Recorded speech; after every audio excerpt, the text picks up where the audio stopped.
Hi, everyone. It's Amber and Sam, and this is our podcast, Lipstick, Lies, and Liberation. We're a podcast that aims at talking to women and discussing different things that go on in our life and supporting each other and figuring out the best way to go through this journey and navigate some of the obstacles that we might have. Today, we're going to be talking about is it the death of the girl boss, embracing the soft life, and rejecting the hustle culture? So, before we get into that, we'll get into our segments with our lipstick lie and liberation for the week. Sam, do you want to go first? Yay. Yeah. Hello everyone. Welcome back. So my lipstick for this week is junk journaling. Have you ever heard of it? No. Okay, so junk journaling. I love journaling, but I like have this I feel like I'm being graded or like I feel like someone's going to read it or I feel like it has to be perfect or I have to like or if what I write is going to manifest, so I have to like write only positive things.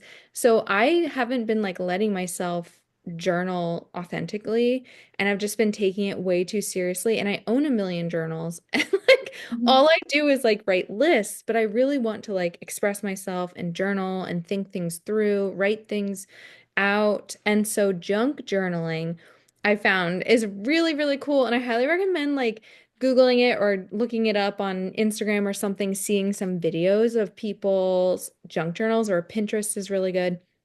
Basically, it's like collaging and journaling put together, and it's like haphazard, kind of crazy, all over the place. And like you can use literal trash to like just you like glue like a wrapper. Like let's say someone on the like you went to a doctor's office and the front desk receptionist was really sweet and like made you smile and they gave you a piece of candy. You would like take the wrapper and like glue it in your journal and like mention it. So it's Okay. like it doesn't have to be anything like super aesthetic or like pretty or perfect, which I definitely get into like a cycle of perfectionism when it comes to creative pursuits. So this I've been like I just started it. This journal actually isn't the best for it because the pages are too thick, Mhm. but like look how cute. I went to It's the really craft cute. store. Thank you. I went to the craft store and I bought a bunch of like stickers and lace and washi tape. I have like so many of them. It's so cute. Spent way too much money. Got like so much washi tape, like all the books of stickers for like 15 bucks at Barnes and Nobles. They'll have like books and books of stickers. But yeah, so it's like you glue things in there. There's just I just Cute. started it. But it's just like fun and it's a way to make it like whimsical and fun and like not serious and kind of take it as like, okay, I just get to do whatever in this space. It's my space. It's not like no one's observing me or it. So, I've been loving that. So, and it's also like decolonizing activities. But yeah, junk journaling is my lipstick. Super I fun. love that. It's super cute. Thank you. If you're not watching it on YouTube, if you are on Spotify, I did show it on YouTube where you can see like different pages, and how it's just like kind of random, but And I also just cute. want to say junk journaling could be like a little dangerous for me because I am like a very sentimental person and like I like to like collect little tchotchkes from like trips I take or like the playbook at the Broadway show or like the Yeah. ticket of something that I went to. And I have been actually trying not to keep those things lately, thinking like I want to declutter and stuff. But so like I feel like that could get me back in a bad habit because I love little sentimental things. No, for real. Well, so this is why it's so fun because you would like take the book and you would just rip off like a little piece of it or maybe just the Yeah. cover and then you just paste it in there. See, I love that because I actually have a friend that I was telling her that I had a closet that I need to clean out. And she was like, "Well, what's in your closet?" And I was like, "Oh, the rocking chair that I used to keep in the nursery of all three of my kids' rooms when they were little." And I said I used to rock them to sleep in it. I used to nurse them in it. And I was like, "But it's broken, so I can't put it out or use it anymore. So it's just in my closet." And she was like, I'm going to be very kind and tell you if you want, you can keep a little piece of that chair, but you need to throw that chair out, Amber.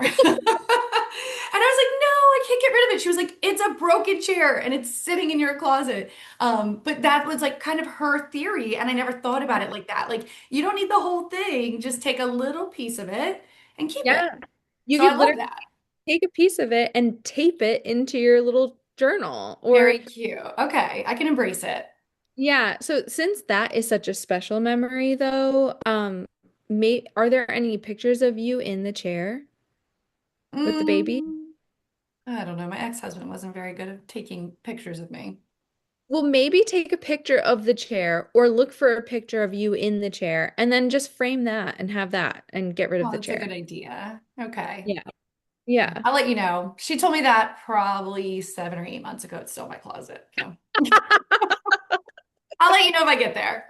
One thing Make at a it time. progress. Yeah. Maybe one day my liberation will be I got rid of my rocking chair. Yeah. Mhm. Well, so like when me and Ben, when we were in Canada, but we were only there because of the celebration of life in Buffalo, New York, Mhm. a few days later for our grandparents, but it was our 1 year anniversary. I saved the like booklet from the little like it kind of like an inn. It was like the Prince of Wales Hotel in Niagara on the Lake. So Yeah. sweet, historical, like 1800s, really gorgeous building. I saved the little pamphlet thing they leave in the room and the postcard, and I'm gonna paste that in my junk journal. So like Oh, yeah, that's cute. yeah, just little fun things like that. It's like, oh, there's somewhere for it to go. And it doesn't have to be this precious, like super intense scrapbook where everything is saved perfectly. It's like, no, it's just a little thing. I can save it, but it's not the whole thing. It's just, it like helps you satisfy that need to record it, but also like letting it go. I love Um, that. yeah. Okay, my lie is 10 steps, walking 10 steps a day. Have you seen any of those videos or stuff about that? I'm so far behind. No. No, I don't know junk journaling. I don't know 10 steps. There's this huge thing, this huge push. Apparently, the person who said it was like, no, that's not what I meant, but everyone just took it and ran with it. But like, if you want to, basically, if you want to like be healthy and lose weight, if you walk 10 steps a day, it will help you. Like, I mean, walking is so good for you. So, like, that is definite. Like, walking is amazing for you, and like walking more. It's just 10 steps. That number is kind of arbitrary. It's like anything You would above, automatically take 10 steps every day anyway. oh, sorry, 10K steps. Oh, I But think you had 10 a little 10. I'm like, you go to brush your teeth and you have 10 steps in. Like, what? I don't think this is getting anybody healthy. Okay, 10K. 10,000 We're gonna steps. rewind here. Okay. Yeah, 10,000 steps a day. So Okay. that's been a huge thing, like a huge initiative. Like, oh, I got in my 10K steps. This is how much weight I lost walking 10K steps in 30 days. I Yeah, that's walked, great. yeah, I walked 10K steps every day for a year. So it's been this thing, and I was like trying to do it for so long. Like I would do it for a week and then not do it. And I was like really stressing myself out over it and like trying to be like, I need to do it perfectly. I need to get it done.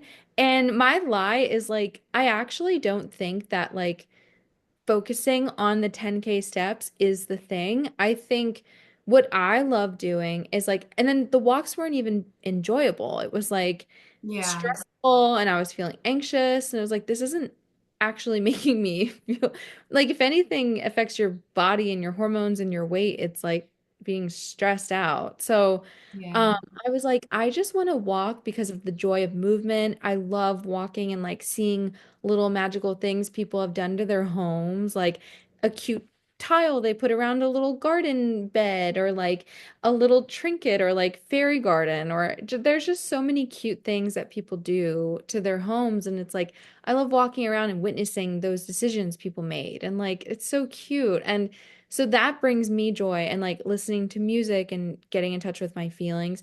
So, yeah, walking with joy and curiosity instead of like trying to militantly reach 10K steps a day. I think yeah.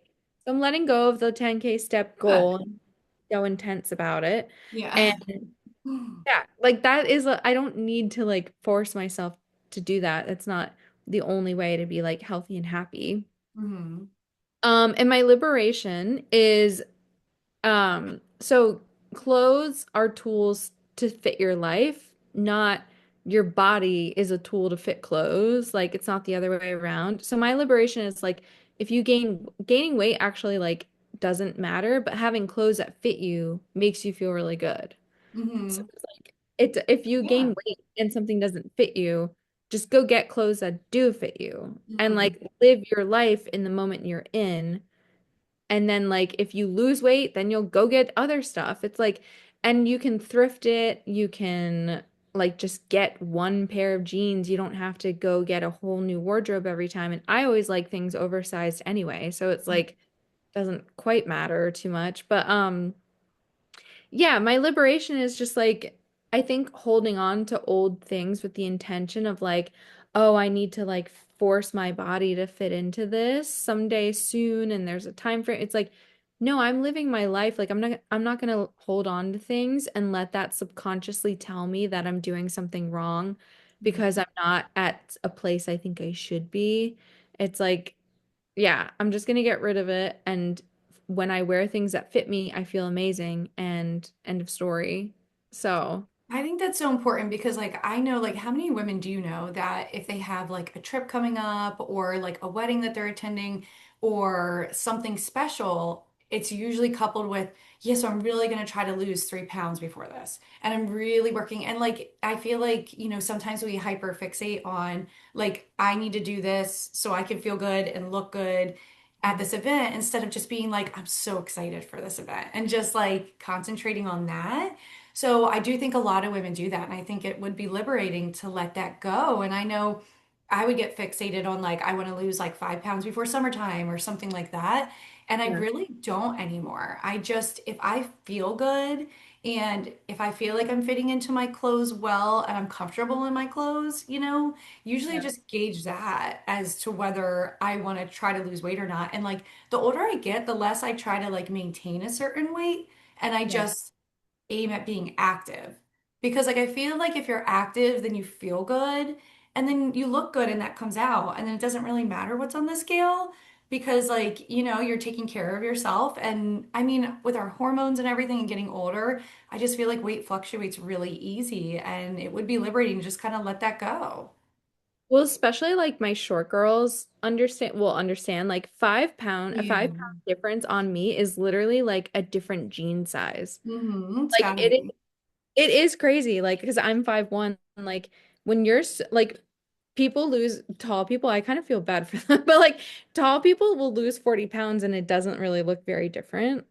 And Yeah. then they might lose one jean size or like maybe Hmm. two, but like a short person losing 40 pounds, that's like Yeah. 4, 5 pant size. It's like it's Yeah. insane the difference. So it's like as a short person, like I do fluctuate a lot. And it's just like, I don't know, being 35, it's like I'm not a teenager anymore. I don't look like a teenager. I don't have to. And that voice and people saying stuff like that, I haven't since moving away from Philly and Jersey and living in Richmond, Virginia now, like no one here ever says that. The women here never say things like that ever. I never hear them say Feel like it's anything. still very much like that here. Or I hear women talk of like, like friends or like when I'm out with girlfriends, like they'll talk about their body and stuff. And yeah. I feel like height wise, I'm like right in the middle. Yeah, Not you are. really tall, I'm not really short. I kind of hit that sweet spot. So, but yeah. Yeah. Yeah, so that's my liberation is just I like, love that. I hope more people can adopt that and just be happy and just focus on being healthy instead of what's on the scale. thank you. It reminded me though that when I was at this store, so me and Ben have done like no wedding planning because I just want things to come to me out of joy. Like I want everything to be like an inspired idea that is like exciting rather than like, oh, we need to figure this out and like think about everything really hard. And I just want it to be like, oh, walk past a field, see a flower I like, and be like, I love this color and like I love this I flower. love that. So yeah, so that's how I'm going about things. But I went to this shop and they had this white lace dress. And I tried it on and I was like, this is similar to a dress I already have that I love, that I would like maybe be open to it being a wedding dress. And but the one I have is like a little tighter on me than what I would want it to be because it's supposed to be like drapey and like Mhm. not form fitting. And the one I have is a little more form fitting than what I would want it to be. So I was like, okay, this one looks similar. I'll try it on. Maybe it will be the fit I want it to be. So Ben was so excited because it was the first time I'd been like, Yeah. maybe it could be a wedding dress option or something. And I tried on the biggest size, it was a size large, and it was just like again fitted. Like it fit me and it looked great, but it just was fitted. And I don't want to wear a tight dress on, Hmm.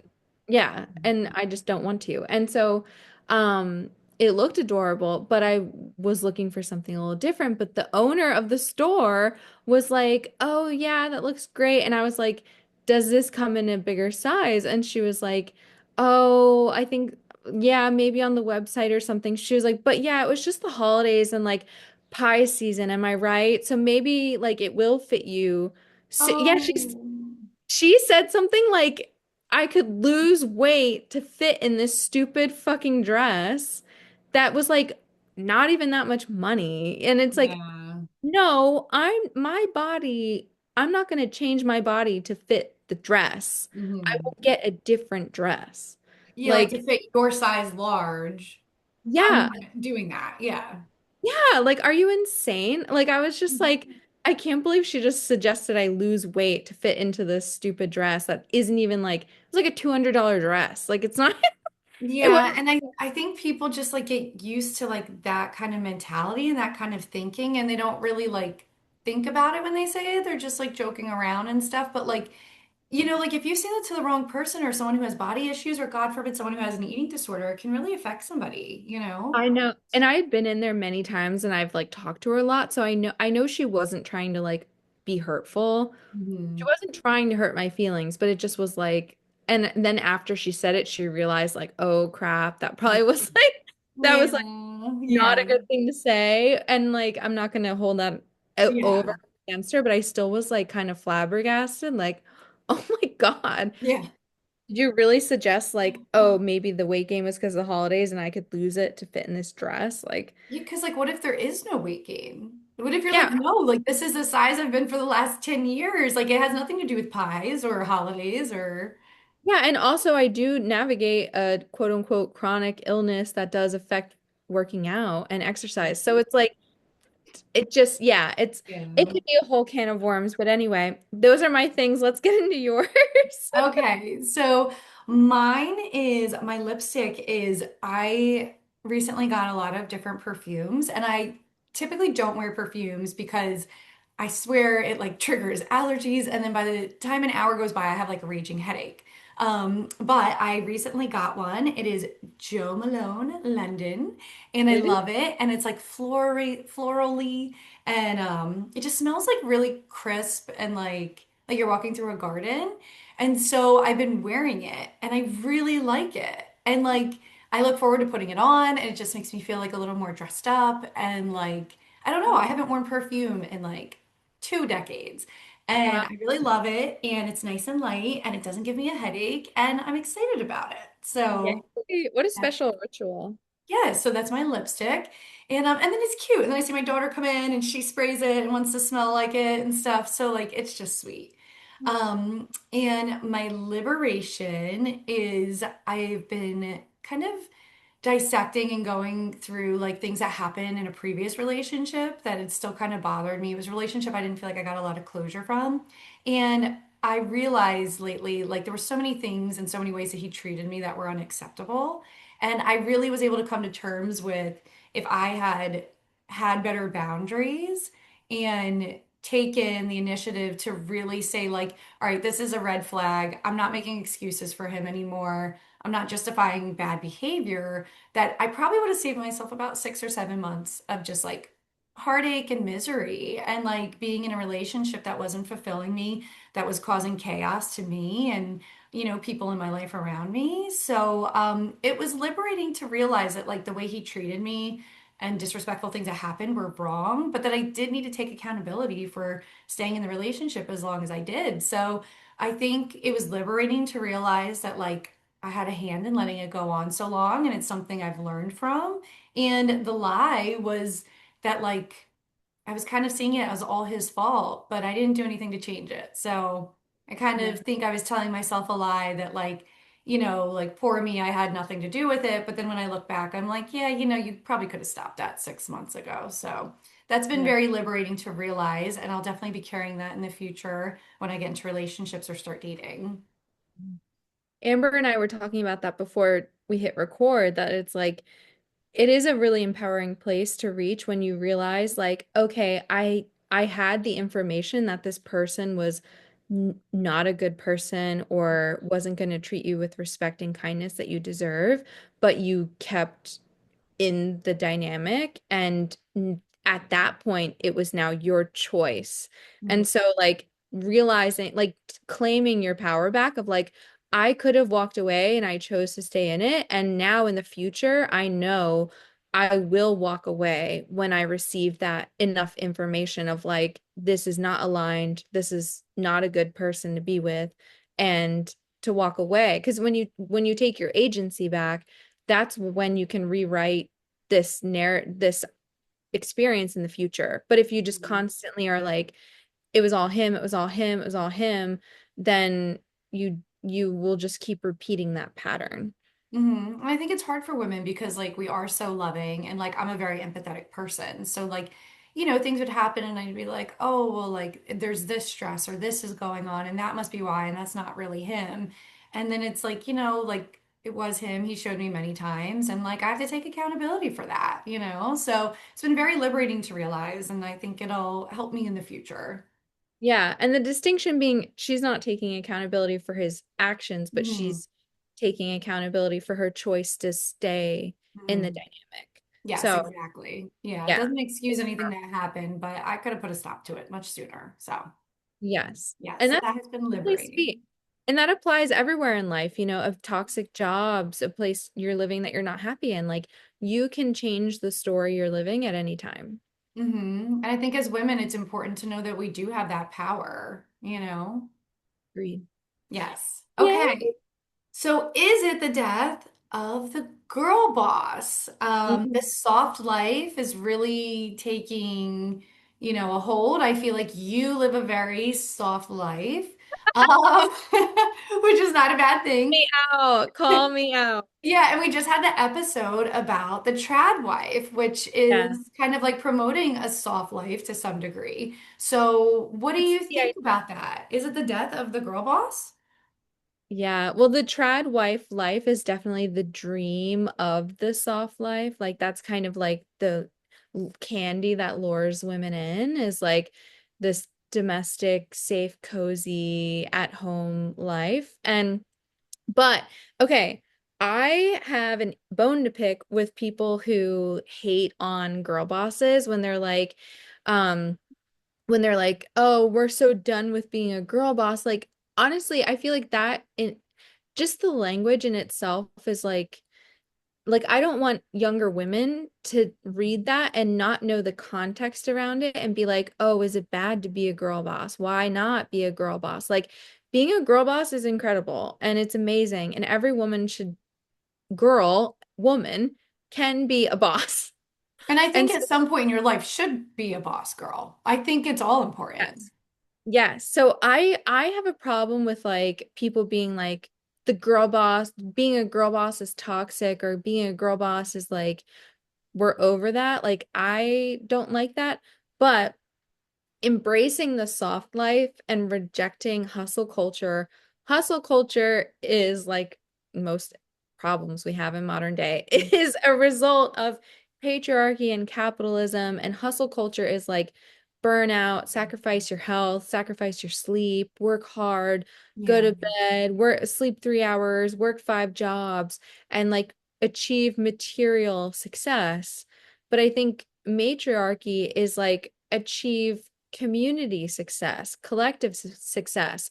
It's not about material gain, it's about liberation for all and about creating community and health and well-being and like oneness.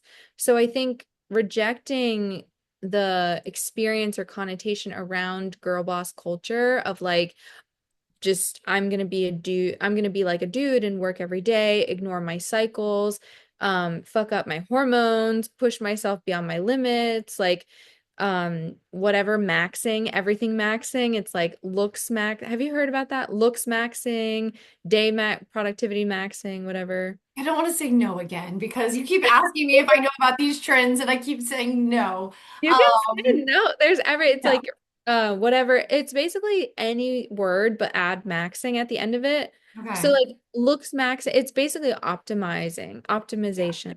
So like looks maxing would be like someone getting like their eyebrows tinted and a lash lift and lip I just filler. got my eyebrows tinted last week. Thanks, Christina. Oh, you did? I did. Shout out to Christina. I've always wanted to get that done because mine are blonde and don't ex Yeah. It like only I lasts like 2 or 3 weeks. It's like super, it's like, yeah, super easy. And I want to get Quick. my lashes lifted because I've never done that, but they stick kind of like straight I've out. not done that, but that sounds cool too. I like things that you can do that aren't like permanent or like super invasive, you know? Yes. Yeah, but so looks maxing is like nails done, tan, whatever, going to the gym, eating like It's like doing Jersey Shore, gym tan laundry for yeah, women. yes. It's like biohacking, like they just changed the word to Yeah. max. So like even men are doing this. Like even men are like looks maxing and um like alpha maxing or like whatever. I don't know. There's lots of big terms that are behind in front of it besides just looks, but I feel like that's the one I am exposed to the most. Yeah. But basically it's like just pushing yourself and optimizing until you feel dead inside. Mm. It's like, what is the point of this? The point of life for me, and I feel like for a lot of spiritual texts and teachings, is like, is love, is to enjoy it, is to create connection and to have fun, to be a human. And really, all we need to survive is like shelter, food, water, and air. And I think being so obsessed with hustle culture, it's about receiving approval and validation through external material things that don't fucking matter. As long as you have your needs met, like all the material stuff is just you're playing a game that isn't actually rooted in anything very soulful. And I have a point to make about this that I'll get to in a second. But Amber, if you wanna Um, say anything. I agree. Like with the maxing and the hustle part, I think that yeah, like all it's almost like always striving for more. So when do you ever feel satisfied? And like when do you ever feel like complete and good?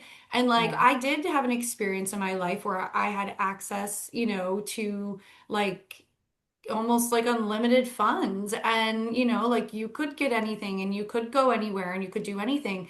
And I will say that after a while kind of, I mean, like money solves a lot of problems, but it kind of lost its luster because it's like if you don't feel fulfilled in like connections or like grounded or like stable and like you're just chasing and it's about like the money or the things you have access to, like at some point, like you're surrounded by things that just don't fulfill your soul, like you were saying, and Yeah. you start to get surrounded by people who also you're not connecting with because they're always just chasing too. So it's like there's something about having goals, maintaining goals, being successful, but also balancing that with slowing down and Mm. like bringing into your life, things that matter to you, because that's really what life is about are those small, still moments that we all go through. And like, where's the pleasure in maxing yourself out and always feeling not good enough? Because that's what that is.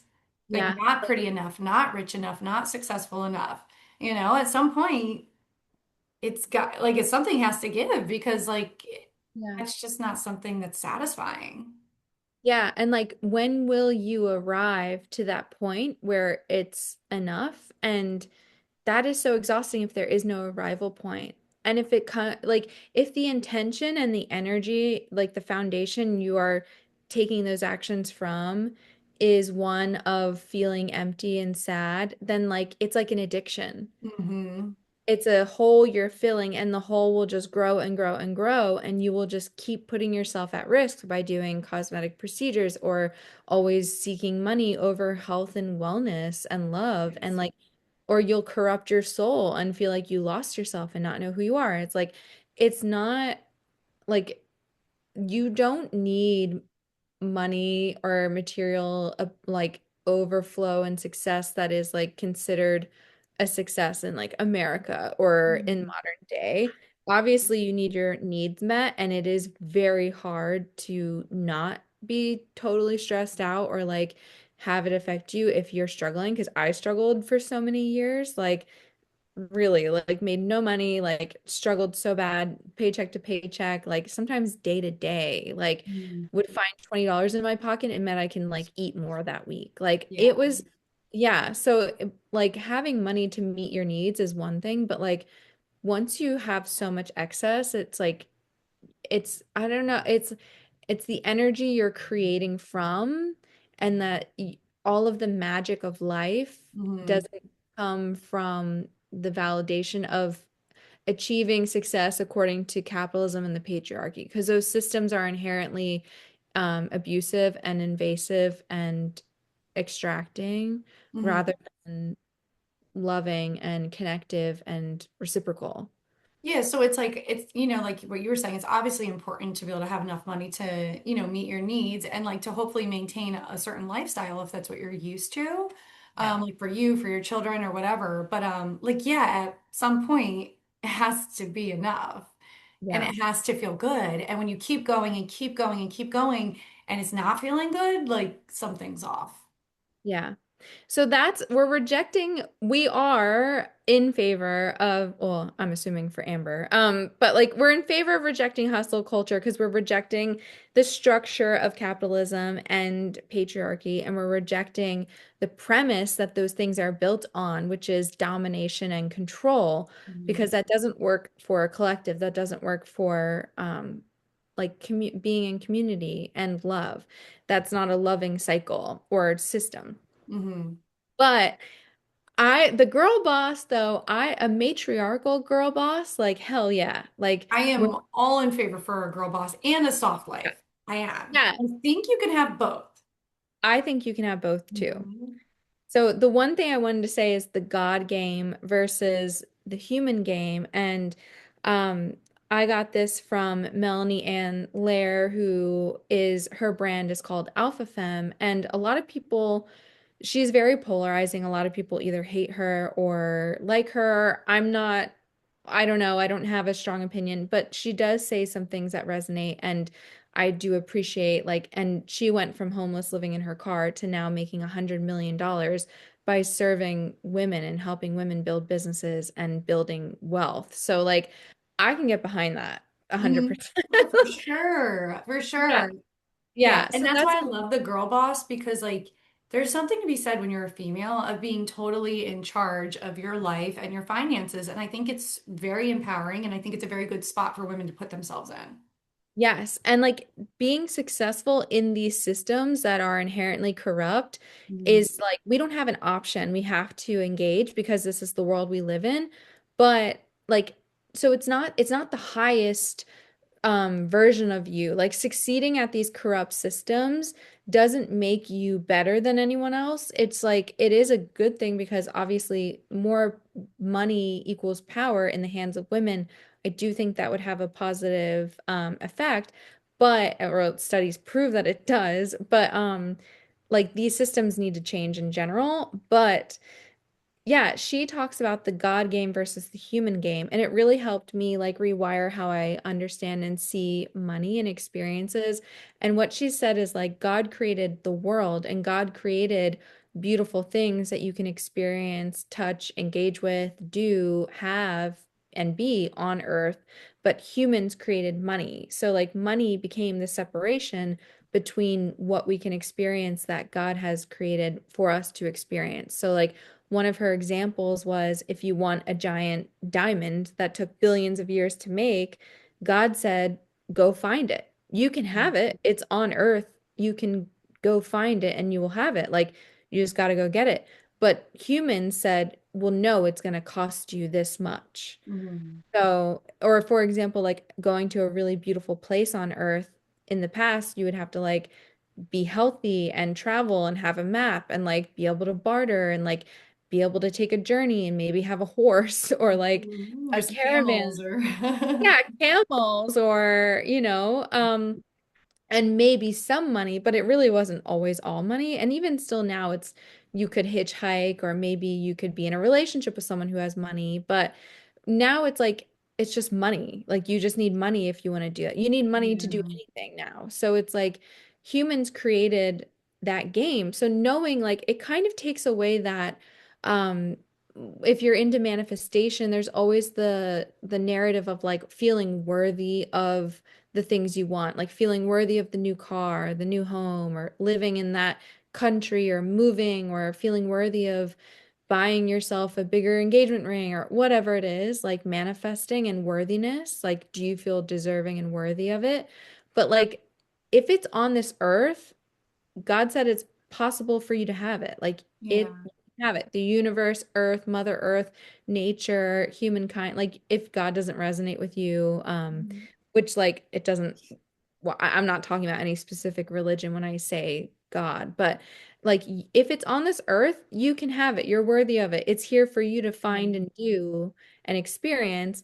But like the human game was like, no, it's gonna take money and you have to play this game that we created in order for you to have it, which is like it just I don't know, for me it like really rewired something in me and kind of was like, yeah, there is no such thing as like deserving or not because I'm alive, I'm here, I'm breathing, I'm supposed to have access to the food and water and the trees and the beautiful things around me.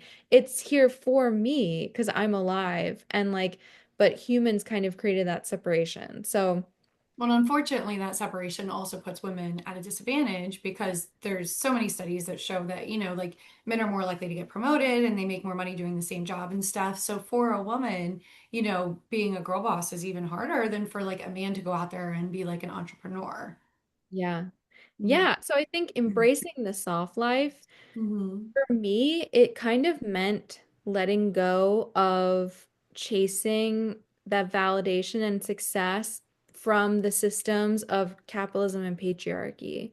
Because for a Hmm. while, I was very concerned about like, I want to be successful. I want to be the first millionaire. I want to like be impressive and break these patterns and support my family. And I do want to do those things, but I'm not willing to suffer for them. I'm willing to put in hard work only if it also contributes to my health and well-being and it expands me as a person and it feels aligned in my heart and soul. And so everything I'm building with my business, like it's it has to be from that energy of like nurturing love and creating a foundation of abundance and overflow for myself and for every single person it touches and who's a part of it, including anyone who might be a part of the company, anyone who might be like a customer. It needs to be for everyone, or else I'm not interested. And that I think is the difference between like it, which means it needs to be built in a sustainable way that allows me to take off when I have my period or if I'm sick, or that like I can sync with my cycle and so can everyone else. And a 4-day work week and higher pay and like not such crazy margins between the people who own the company and people who do all the work to make it a reality. Yeah. So it's like breaking those cycles of the systems we were born into and learning from and seeking like, well, this is success. Like you have to make this much and drive this car and live in this kind of house. Like dismantling all of that and being like, what does my heart and soul need? And like, how can I also have food, shelter, water, air? And like, I feel like that is has been such freedom for me the last like year of embracing the soft life while building something. Cause for so long I was like caught up in bro startup world and like putting a lot Hmm. of pressure on myself and feeling like I had to do it the way they were doing it or else it wouldn't work. And I don't think that's the case. I know it's not the case. And so yeah, for me personally, that's where I'm at and what I feel about it. But yeah, Amber, how are you feeling about the Yeah. soft life and hustle culture?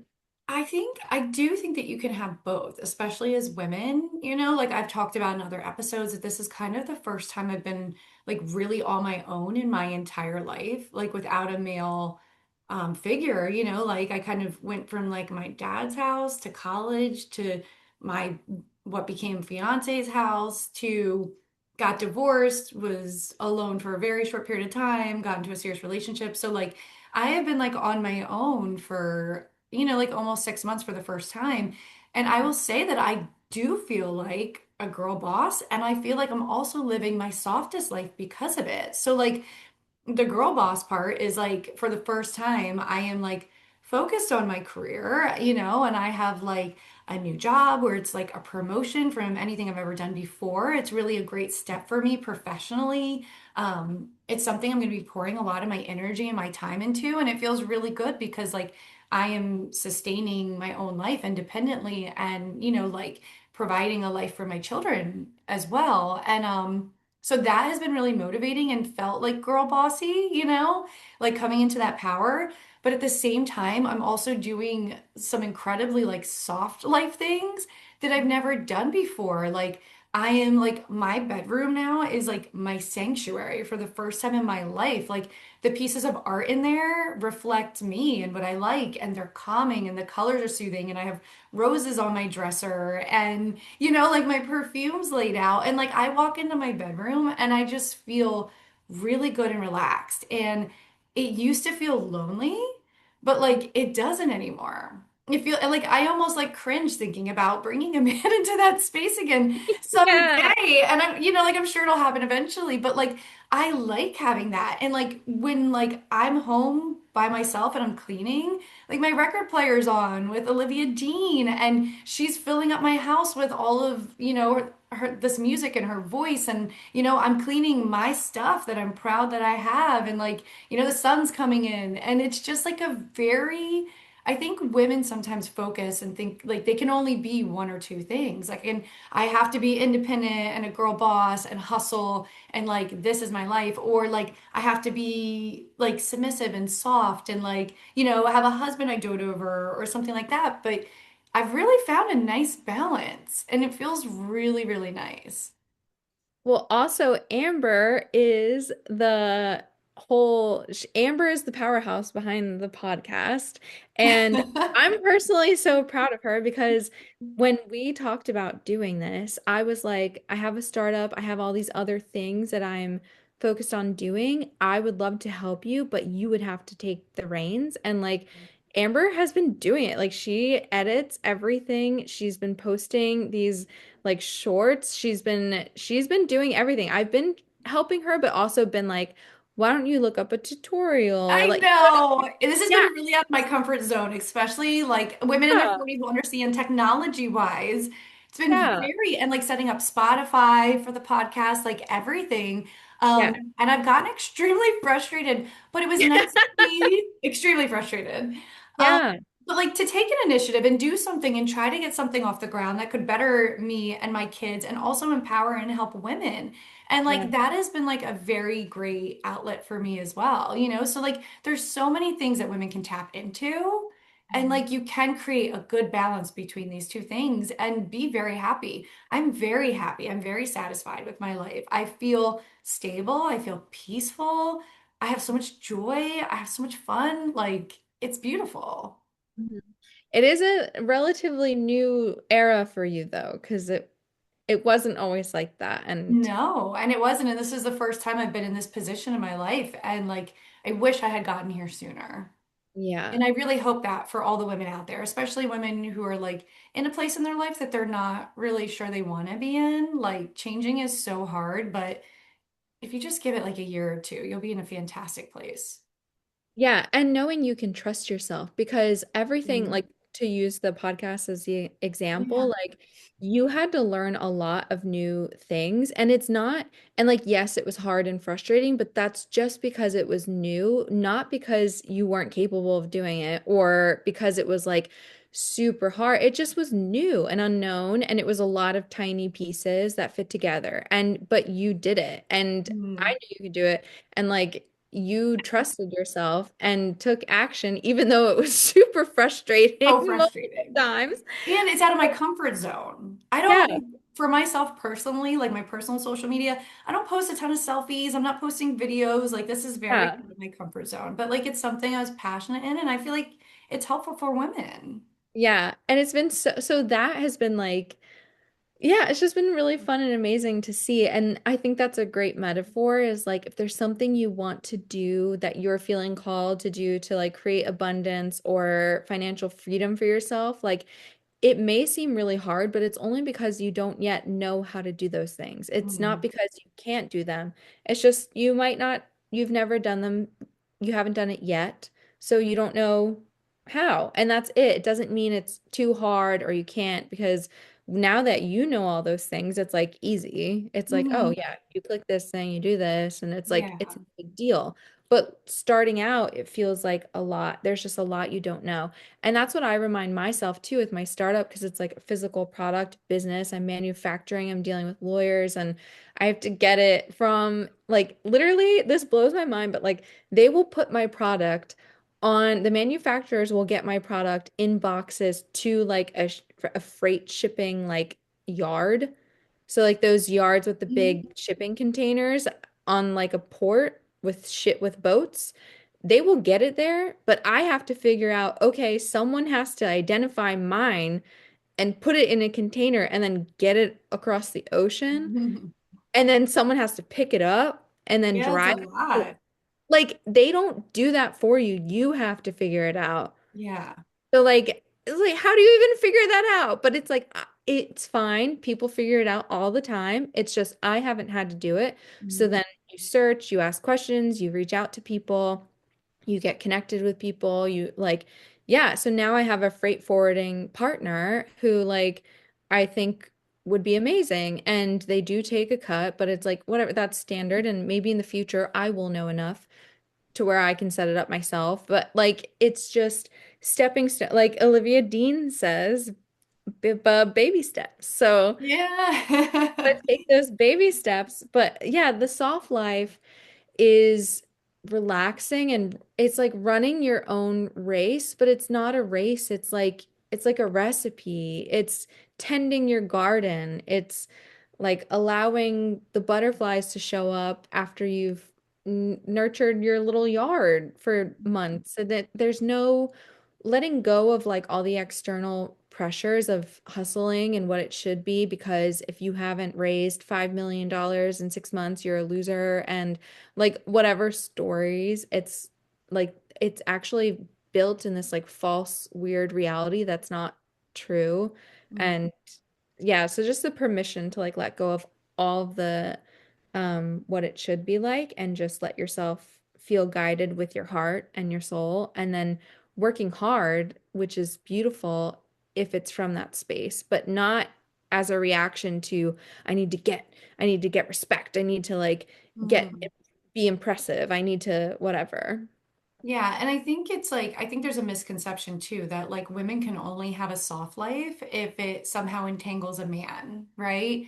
Like the soft life of like I'm at home and I'm taking care of the home and my husband is providing and stuff. And like it can come in that form, but I think it's important for women to know like that that's not the only way to have a soft life. You know, like you can provide that for yourself. And I think it just goes back to those self-limiting beliefs and like like our society and culture kind of sets us up that way to think that like we're only capable of certain things. And I think this is the first time these last couple years in a while that women are really seeing like they're capable of everything that a man can do and then some. So I think it's a very empowering time for people. And I think the boss life and the soft life can be embraced. And I think it's really the best like measurement. Yeah. And I don't think the boss life is dying. I think the hustle culture is dying, but I don't think the boss girl is. The girl boss never dies. That's She right. always thrives. She always thrives because He she's alive. thrives. She's alive and well, and she deserves to be there. She deserves her flowers because even like a mom making it work is a girl boss. Like a stay-at-home mom is a girl boss. Like, Yes, for sure. It is like so hard. I would stay at home during the day and then I would work at night, and I was exhausted after being at home all day with my kids. It is not easy. yeah. Okay, well, I think that wraps it up for me. Yes. So let Um, us know, what do you guys think? What do you prefer? Do you prefer the hustle, the girl boss, the soft life? Are you able to intermingle it a little bit of both like I have? Are you like Sam who embraces both of it, but she's not willing to have the hustle override all the beautiful things in life. And reclaiming the term girl boss, like, is that something that you are doing, or have you written it off completely and like thrown it in the trash? And why, if so, why? Mm. Um, but yeah, you can connect with me on Instagram at Sammy B Love. Amber will be posting her amazing, cute shorts throughout the week about icks and different things. And you can send us an email. We'll link it down below, along with the description, the link to my dating course, and maybe some Psych K sessions. We will see. But yeah, everything you need to know is in the link. Give us a 5-star rating on Spotify and check us out on YouTube if you want to see our beautiful faces. Yes, yes, of course. So, all right, we'll see you next time. Bye. Bye.